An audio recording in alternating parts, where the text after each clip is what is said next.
ఆదిలాబాద్ జిల్లా జైనత్ మండలంలోని బోరజ్ గ్రామం 25 ఏళ్లుగా అభివృద్ధికి నోచుకోవడంతో గ్రామంలోకి వెళ్లగానే ప్రధాన రోడ్డుపై పెద్ద పెద్ద మురికి గుంతలు దర్శనమిస్తున్నాయి. బోరజ్ గ్రామం అభివృద్ధిలో ఇతర గ్రామాల కంటే చాలా వెనుకబడి ఉందని, తమకు డబుల్ బెడ్రూమ్ ఇండ్లు, దళితుల బస్సీ, అలాగే భూములు, అలాగే గ్రామంలోని కాలనీల్లో సీసీ రోడ్లు, మురికి కాలువల నిర్మాణాలు జరగడం లేదని గ్రామస్తులు తెలిపారు.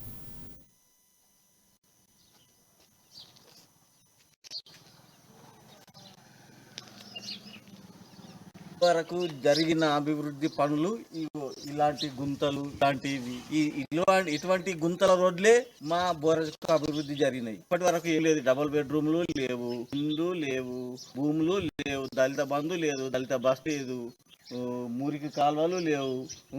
ప్రతి వర్క్ లో బోరజ్ ఇటువంటి డ్యామేజ్ ఉంటుంది. ఎక్కడికి వెళ్ళినా వెళ్ళి చూడండి, బోరజ్ లో ఇదే గుంటలు, ఇవే రోడ్లు. ఇవి బోరజ్ లో ఏ మూలకెళ్ళినా అభివృద్ధి మీకు కనిపిస్తే చెప్పండి. నాకు ఎటువంటి సందేహం లేదు.